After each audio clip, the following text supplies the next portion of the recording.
YouTube?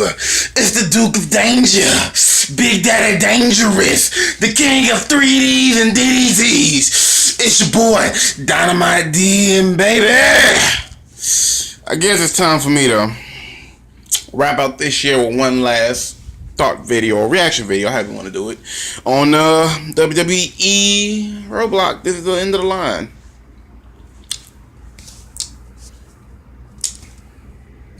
I'm mad about it. It was 50-50, and I only had interest in like half of the matches. Like, let's go ahead and get down to the nitty-gritty. What most likely killed it for me, and I've said it before in previous video, is Charlotte versus Sasha. Look, people, this is what the WWE does. They find a good thing, they oversaturate it, dilute its quality, and it becomes garbage. I'm lying. It doesn't become garbage. It just isn't as appealing. Like, in the past 2 months, we've had the first women's match. I think it was the first Fall Count Anywhere women's match. After that, now we just had the first women's I'm sorry, not the first, but you know, it was WWE. The first WWE Women's Iron Man match. And it's fine if you make it far and few in between. Not within a 2-month time span do you have these history-making matches. So,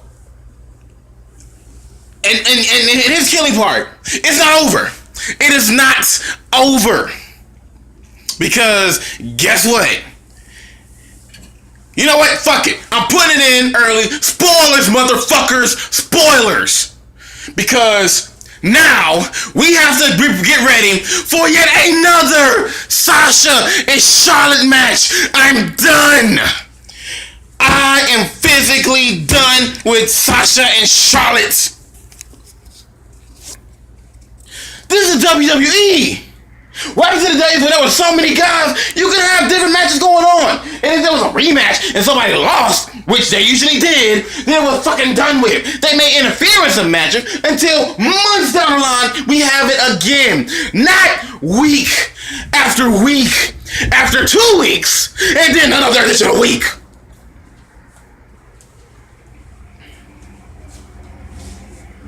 Now look, I'm not knocking these women as wrestlers. They are great. If they were both AJ style, I'd say they're both phenomenal, but neither are, so I will not. They are great.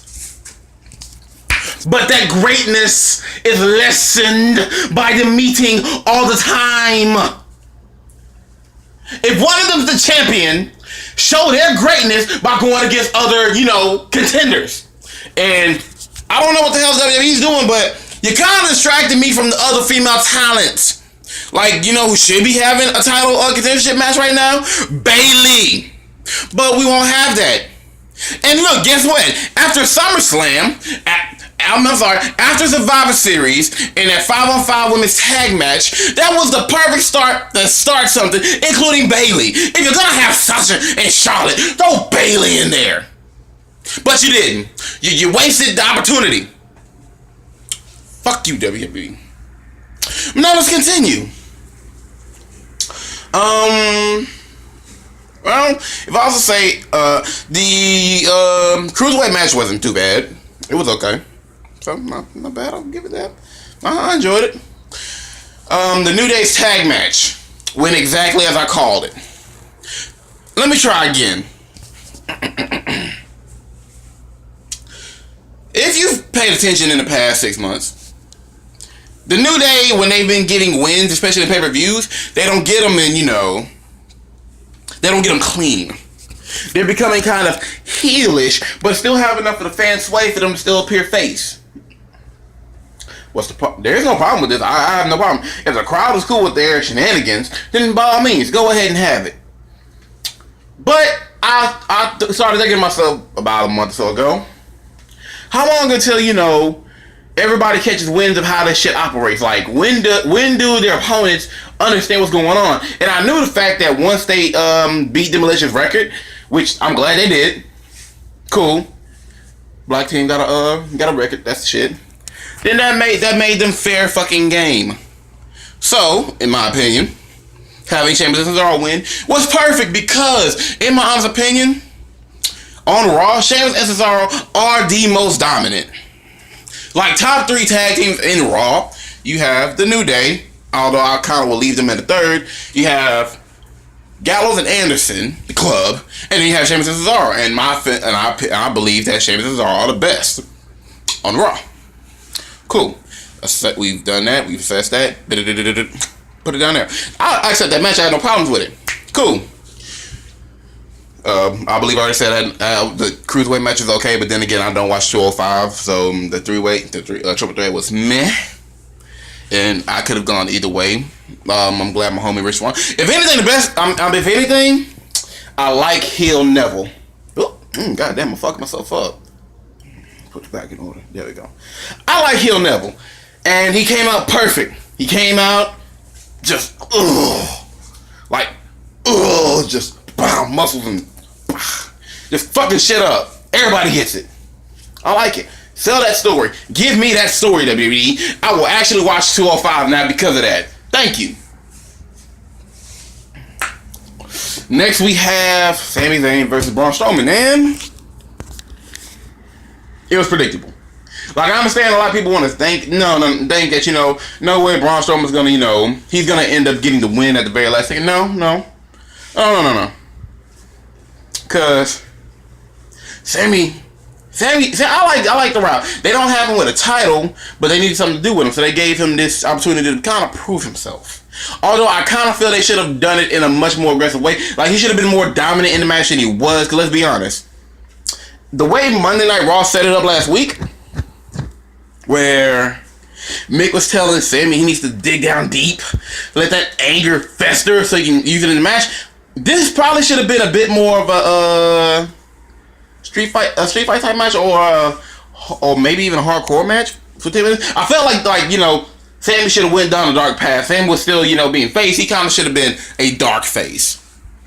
That's what I believe. I still don't have a problem with it. It happened. Cool. Whatever's next in line for Sami Zayn, I'm ready for. Still waiting for a certain individual to come back, but I'm about to address that next. Huh. The 30-minute Iron Man match went. The 30-minute Women's Iron Man match went into overtime. It was Sasha got bloodied. I'm gonna be honest. I like fast forward skim through the match because I was not invested in it. You can't be invested in something that we've seen too many times in too short a time span. I'm sorry, guys. I didn't. Fuck it. Moving forward. Let's go with the Jericho and shit, I left my mind. Jericho and Seth Rollins. That was a good match. No problem. I like how it ended. Although I'm still not a fan of Kevin Owens coming in to to be the reason for the loss. But hey, it's whatever. WWE. Somebody's in fear. Blah blah blah blah. Still a good match. The main event. Like I said, I think it's more because of the fact this is Fastlane and we've seen enough. I've had enough pay-per-views thrown in my face for a while, and I know this is the last one of the year, and I know that they weren't about to give Roman Reigns the belt because that's really gonna fuck with their money more than they want to, give credit to. So I knew somebody was gonna interfere. A lot of people think there was gonna be Finn Balor. I was like, no, you don't bring Balor back. You don't bring back Balor just yet. You bring him back at the right time. The right time is the Royal Rumble. That's when you bring back Finn Balor to reclaim the title that is truly his, to dethrone the false champion. That's when you bring back Balor.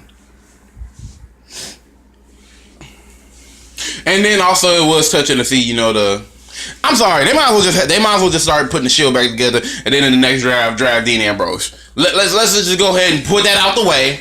That's what needs to happen. Put the Shield back together so we can have these fanboys shut the fuck up and I can finally stop hearing people booing Roman Reigns. Look, guys. Get the fuck over yourself. Roman Reigns is not the worst thing in wrestling right now. Roman Reigns isn't that bad. Shit, is it funny that King Maxwell is more over than Roman Reigns? Yes, it is, and I approve. But at this point, we're just booing them for the hell of booing them. Like, come on, guys. Come on, guys. Roman. The time of booing Roman Reigns is kind of over. Finished. It's done. Boo the storytellers that, can't get this guy over. Boo the superstars. I'm gonna kind of boo the superstars that can't get him over with. All our personal things, Sami Zayn can do it. Boo the fact that they're not changing this nigga from the Shield. Don't boo his performance because he's gotten better. He's even better with the mic skills. I've said it before. I'm getting tired of having to say it. Then again, I'm getting tired of just boo, Roman, you suck, boo. I'm like, nigga, the match ain't even started yet. He hasn't even fucked up yet, but you're booing him. No, he is not the best, but he is far from the worst. These are facts. That's about it. Sorry guys, I'm kind of like off on content. Like I'm just, man. Cause I'm actually I'm planning on being more out there with my wrestling content. So I'm actually starting the beginning of 2017. I will be doing more videos on other brands. I'm gonna leave the WWE. Well, I'm not gonna stop doing my thoughts on WWE, but I'm about to move on to Ring of Honor and TNA. Which I actually need to do a video on Non-Stop Total Deletion, so I'll get with y'all later. This has been your boy. Wait. Now I hope you dumbasses done enjoyed yourself. Like and subscribe. Or just subscribe so you can see my new videos. Anyway, it's the Duke of Danger, Daddy Doomsday, Mr. 3D and DDTs, Daddy D. I'm talking about Dynamite D, baby. I'll see you next time. Peace.